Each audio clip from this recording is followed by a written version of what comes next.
आप सभी भाई बहनों का आध्यात्मिक ज्ञानात्मक चैनल की संध्या बेला ज्ञान कक्षा में एक बार फिर स्वागत है। आज की चर्चा का विषय है प्रसाद, भोजन और भोग।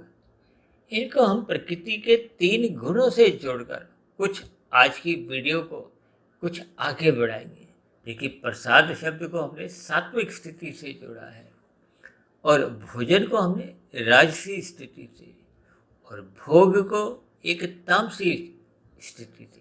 देखिए, ये मात्र एक समझने की स्थितियां हैं ताकि आपके हमारे जीवन में सात्विक, राजसी और तामसी स्थितियों में किस स्थिति की एक विशेष प्रधानता बनी हुई है, वही आपका हमारा देखिए फिर मन बुद्धि है, सूक्ष्म शरीर है, कारण शरीर है, कर्माशय है, संस्कार है। यानी कि हम अपने मिले हुए जीवन में क्या थे, क्या बन रहे हैं और भविष्य आपका हमारा क्या बनने जा रहा है। भविष्य का अभिप्राय देखिए मरने के बाद की स्थिति है। हालांकि इन सभी स्थितियों पर साधारणतः मनुष्य कुछ सुनना चाहता नहीं है, क्योंकि सच्चाई कम अधिक हम सभी भाई बहन कहीं ना कहीं किसी न किसी अंश में, अनुपात में हम जानते हैं। लेकिन फिर भी एक साधारण मनुष्य माया के प्रभाव में कहो, संसार की एक प्रभाव से कहो, एक साधारण मनुष्य का एक जो रजोगुण के प्रति जो एक लोलुपता है, भोग है, ये सभी स्थितियां मनुष्य को सच्चाई स्वीकार करने में रुकावट पैदा करती है। देखिए, हमारा तो आध्यात्मिक ज्ञानात्मक चैनल है। इस आध्यात्मिक ज्ञानात्मक चैनल पर परमात्मा के आशीर्वाद से पिछले लगभग 4 वर्षों से अधिक समय में हमने जो लगभग 1600 वीडियो बनाई हैं, प्रसारित की हैं, उनमें देखिए शास्त्रों में जो 3 तत्वों की चर्चा आती है, माया का अभिप्राय देखिए इसके 3 गुण हैं। उन्हीं 3 गुणों को ही हमने देखिए आज प्रसाद, भोजन और भोग के साथ जोड़कर थोड़ी इन स्थितियों पर एक सोचने का, चिंतन करने का मन बनाया है, ताकि आपके हमारे जीवन में, आपके हमारी दिनचर्या में एक आवश्यक सुधार आने लगे। देखिए, सुधार आने का अभिप्राय क्या है कि उसमें सत्वगुण की प्रधानता बनी लगी, क्योंकि रजोगुण एक मध्यम स्थिति का गुण है और तमोगुण एक निकृष्ट गुण है। देखिए, प्रकृति के 3 गुण हम प्रतिदिन ही चर्चा करते रहते हैं, तमोगुण, रजोगुण और सत्वगुण। इन 3 गुणों की जब समअवस्था होती है उसको शास्त्रों में प्रकृति कहा गया। इन 3 गुणों का जब परमात्मा की ब्रह्म शक्ति द्वारा जो निर्गुण निराकार रूप में सर्वव्याप्त, उस शक्ति द्वारा जब इनमें एक हलचल लाई जाती है, इस सृष्टि का निर्माण होता है और फिर सृष्टि के निर्माण होने के बाद तो देखिए करोड़ों वर्षों तक इसका एक जीवन काल कहो, इन 3 गुणों का विस्तार कहो, ब्रह्मांड की स्थितियां कहो, किन्हीं भी शब्दों से आप इन सभी बातों को समझ सकते।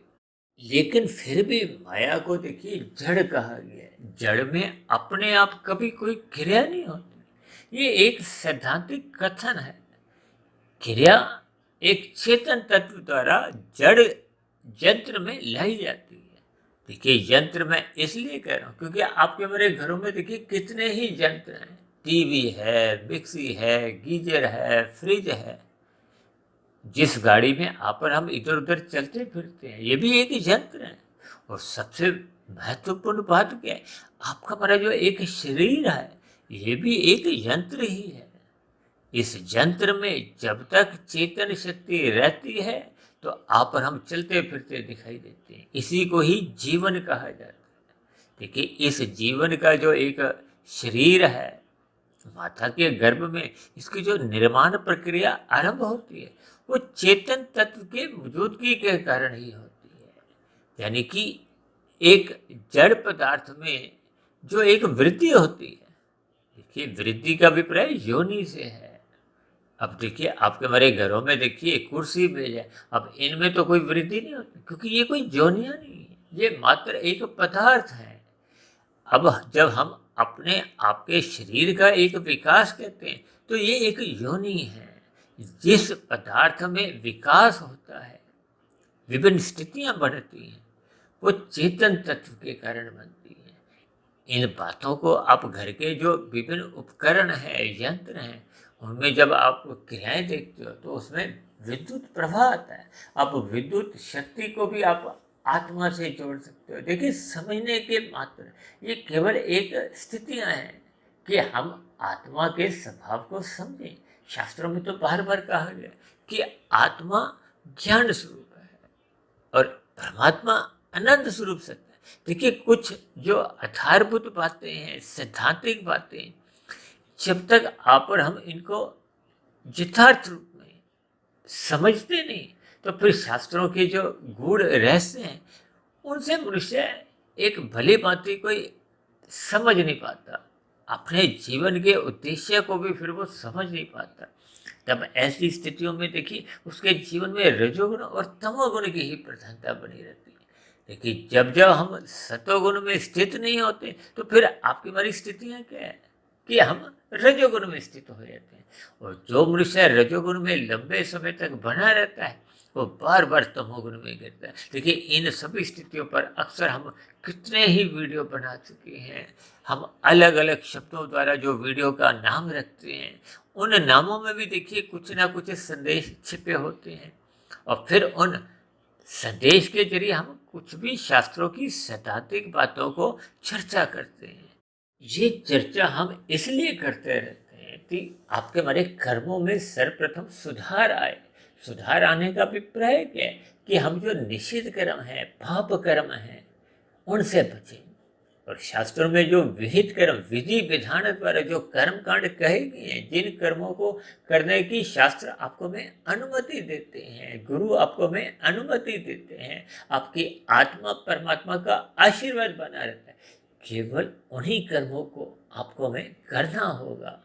और यथासंभव मनुष्य योनि का लाभ उठाते हुए आपको में साधना आरंभ करनी है। साधना आरंभ करने का अभिप्राय क्या है कि कारण शरीर में आपको में जो एक बुराइयां हैं, बुरे संस्कार हैं, उनको हमने दग्ध करना है।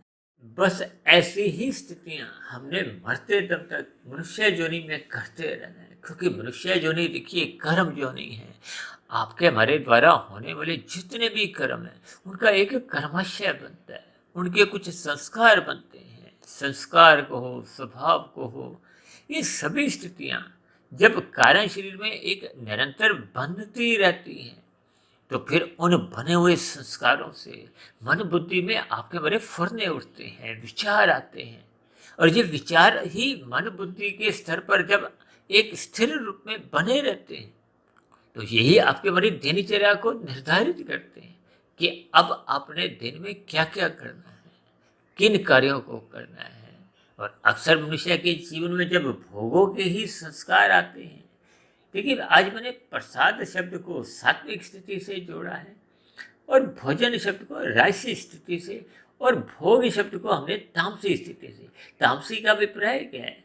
जो भोग आपको में अचेत करते हैं, निंदनीय कर्म है। अब कोई मांसाहार भोजन का सेवन कर रहा है, तो ये एक निंदनीय निषेध कर्म है।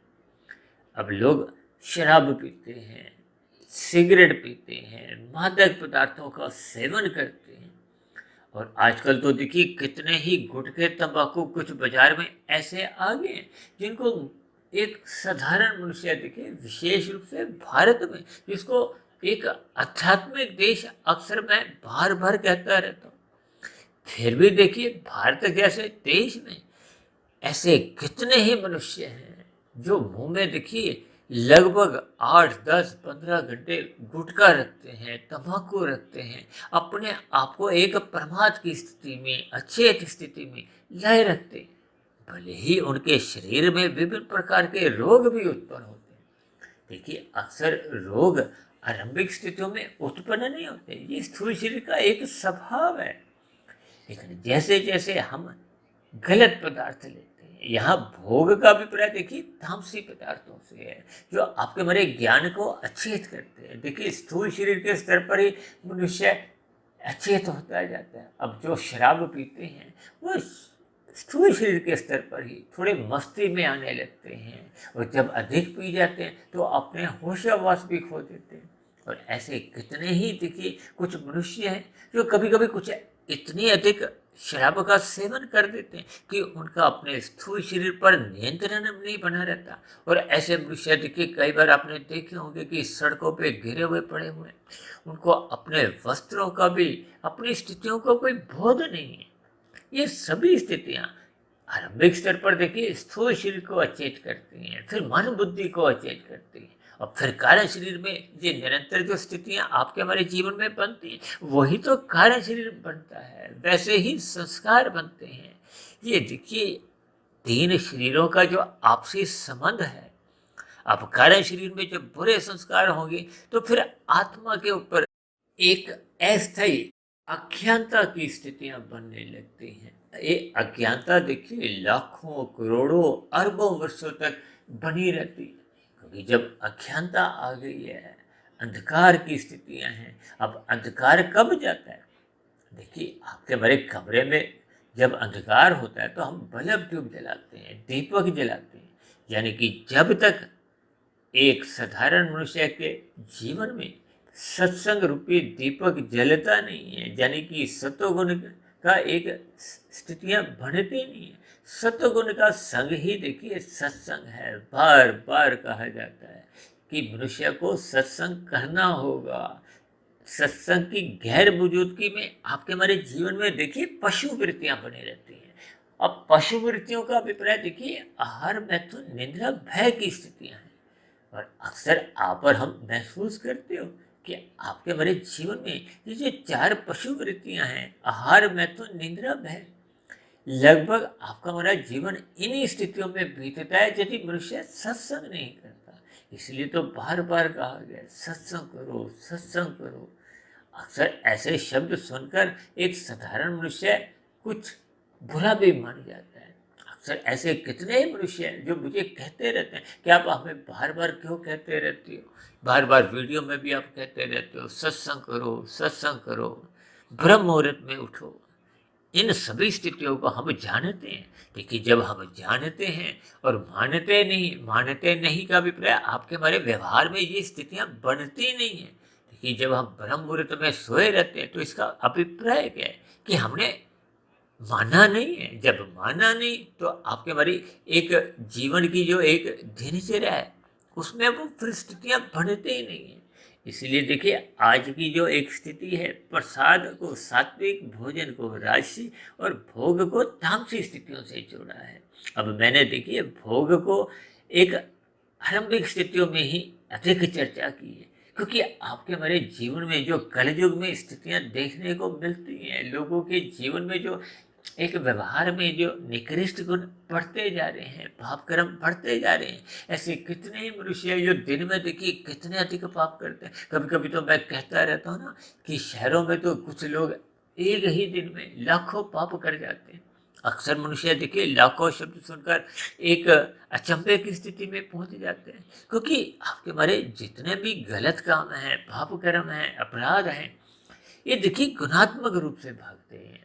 गुणात्मक, अब जैसे हम उदाहरण में अक्सर समझाते रहते हैं कि जब हम लाल बत्ती पे रुकते नहीं, हम भागते हैं, तो फिर हम अन्य कितने लोगों को कष्ट देते हैं। अब यदि हमने 500 लोगों को कष्ट दिए तो आपका मना उस क्षण विशेष में, यानी कि उस लाल बत्ती को पार करना ही वो 500 गुना, यानी कि 500 पाप आपके मरे उसी लाल बत्ती को पार करते ही होंगे। और ऐसे कितने ही स्थितियों में हम अपने दिनचर्या में कितने ही ऐसे कर्म करते हैं जो देखिए हजारों लोगों को भी प्रभावित करते हैं। अक्सर इन पर हमने देखिए अलग अलग स्थितियों पर विशेष चर्चा की है, जबकि आपके मेरे जीवन में ये सभी स्थितियां अक्सर देखने को मिलती हैं। इन स्थितियों पर मनुष्य विचार नहीं करता।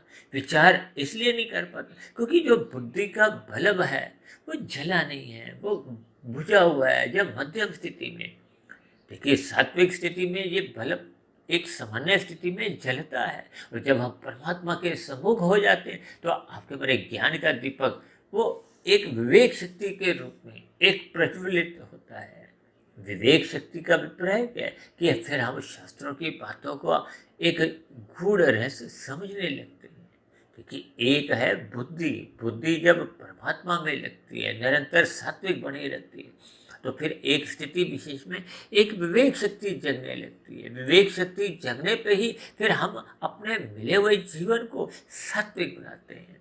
सात्विक बनाने का अभिप्राय कि आपके हमारे जीवन में वो भोजन भी देखिए प्रसाद रूप में बढ़ जाता है। प्रसाद का अभिप्राय क्या है कि जो पदार्थ सर्वप्रथम हम परमात्मा को अर्पित करते हैं, फिर वो अर्पित किए हुए पदार्थों को हम एक प्रसाद रूप में लेते हैं। ये सभी स्थितियां क्या है कि जब हम अपने जीवन को ही परमात्मा की शरणागति में लगा देते हैं, यानी कि आपका हमारा जब जीवन ही एक प्रसाद रूप में सात्विक बन जाता है, तो फिर आपकी हमारी दिनचर्या एक व्यवस्थित बनी रहती है, अनुशासित बनी रहती है। ऐसी स्थितियों में मनुष्य के देखिए सात्विक पुण्य कर्म ही होते हैं, और यही सात्विक पुण्य कर्म जब योग की स्थितियां बनने लगती हैं, यानी कि जब आपकी हमारी सात्विक स्थिति अधिक मजबूत होते हुए योग का रूप धारण कर देती है। योग का अभिप्राय देखिए कर्म योग, ज्ञान योग, भक्ति योग से। इन योग की स्थितियों में परमात्मा की सम्मुखता एक निरंतर बनी रहती है। आपके हमारे जीवन में एक सकामता समाप्त होने लगती है। देखिए एक साधारण सी बात है, जब हम परोपकार के कार्य, अच्छे कर्म, यानी कि विधि विधान द्वारा एक परोपकार के कार्य करते हैं, जब उनमें सकामता होती है तो सात्विक कर्म होती है। जब निष्कामता आ जाती है कि हम कर्म तो कर रहे हैं लेकिन उसका फल नहीं चाहते, क्योंकि कर्म फल सिद्धांत अलग स्थिति है और कर्म योग अलग स्थिति है। कर्म योग की स्थितियों में देखिए आपका हमारा कोई कर्माशय नहीं बनता, लेकिन शुभ संस्कार बनते हैं। कारण शरीर एक विशेष गति से शुद्ध होता जाता है। शुद्ध होने का अभिप्राय क्या है कि आत्मा के ऊपर फिर वो एक अज्ञानता के जो बादल थे वो समाप्त होने लगते हैं। आत्मा अपने मूल स्वरूप में लौटने लगती है। आत्मा का अपने मूल स्वरूप में लौटना ही परमात्मा की सम्मुखता है। सम्मुखता कहो, आनंद की स्थितियां कहो। देखिए आत्मा ज्ञान स्वरूप है। आत्मा और परमात्मा का तो पहले से ही सजातीय संबंध है। उस संबंध को देखिए हम समाप्त तो कर ही नहीं सकते। ये संबंध यहाँ पर हम एक ऐसे रूप से तब समाप्त कर देते हैं जब हम अज्ञानतावश संसार के भोग विषयों के, यानी कि माया के सम्मुख हो जाते हैं। ये माया के सम्मुख होने का अभिप्राय देखिए तीन स्थितियों से। तामसी स्थिति में जब हम एक सम्मुख होते हैं तो आपके हमारे जीवन में पाप कर्म होते हैं, बुराइयां आने लगती हैं, हम अज्ञानता में आ जाते हैं। ये एक भोग की स्थिति का मैंने एक तमोगुण से जोड़ा है। और अब हम लेते हैं भोजन को। भोजन को हमने देखिए राजसी स्थिति से ली है। अक्सर अपने संसार में ये भोजनालय शब्द बहुत बार सुना होगा। इसी को ही देखिए इंग्लिश में रेस्टोरेंट कहते हैं।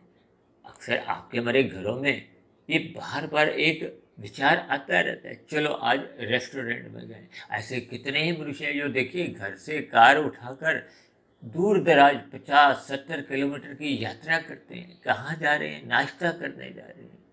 ये सभी स्थितियाँ देखिए आरंभिक स्थितियों में आपको में अच्छी नहीं लगती, लेकिन जब ये आपके हमारे जीवन में बनने लगती हैं तो जीवन में रजोगुण की प्रधानता होती है। जब रजोगुण प्रधान स्थिति में होता है तो ये आपको में देर सवेर सतोगुण में जाने से रोकता है। सतोगुण में जाने से रोकने का अभिप्राय क्या है कि मनुष्य में धर्म की जो एक आधारशिला है, धर्म की जो एक चार दीवारी है, वो ढहने लगती है, वो कमजोर होने लगती है।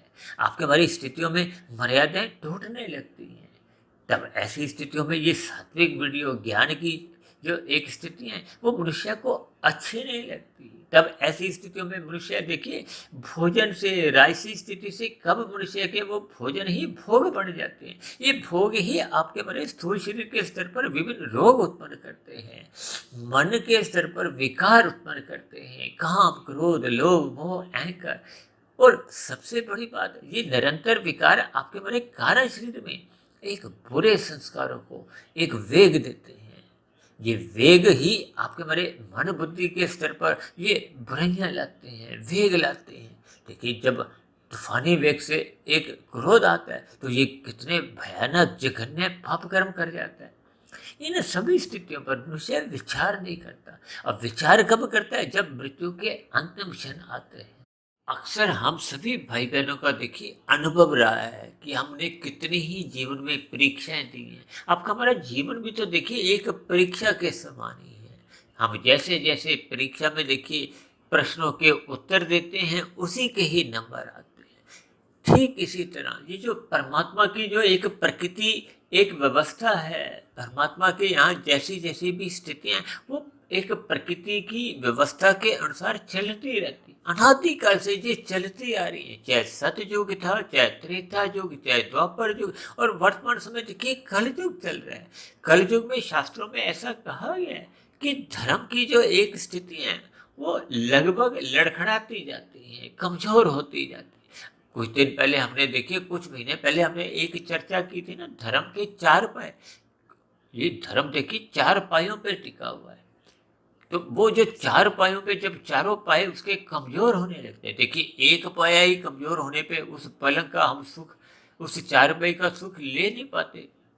ये सभी स्थितियां देखिए भावार्थ रूप में समझनी होगी। और मैं तो बार बार आप सभी भाई बहनों को देखिए शब्दों से अधिक भावार्थ पर जोर देता हूँ, क्योंकि एक साधारण मनुष्य है शब्दों के भ्रम जाल में कभी कभी उलझ जाता है, भटक जाता है। इन सभी स्थितियों पर आपको में चिंतन करना होगा। जैसे मनुष्य जोनि में हम परीक्षा में बैठे होते हैं, अब अंतिम क्षणों में हम अपने प्रश्नों के जो उत्तर लिखे होते हैं उसमें हम कितना सुधार कर सकते हैं।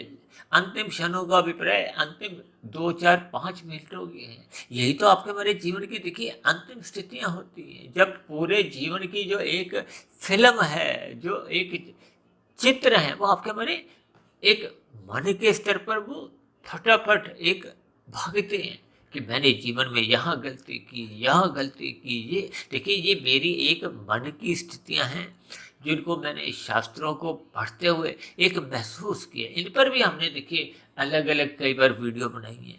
इन सभी स्थितियों का आपको मैं एक चिंतन करना होगा।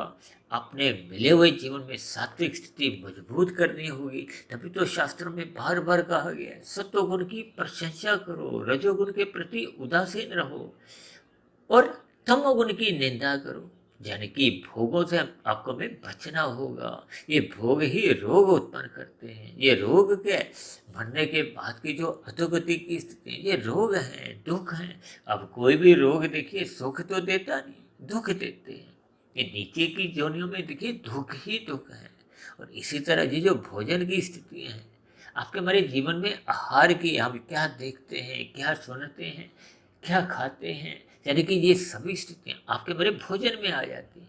इन सभी स्थितियों पर आपको में रजोगुण से भी एक मर्यादा रखनी होगी। यही उपदेश तो भगवान श्री कृष्ण जी ने गीता में अर्जुन के रथ के 5 घोड़ों को मद्देनजर रखते हुए इसी पर ही विशेष एक उपदेश दिया कि इन विषय भोगों को, इन घोड़ों को आपकी एक सात्विक स्थिति से, एक ब्रेक से नियंत्रण में रखना होगा।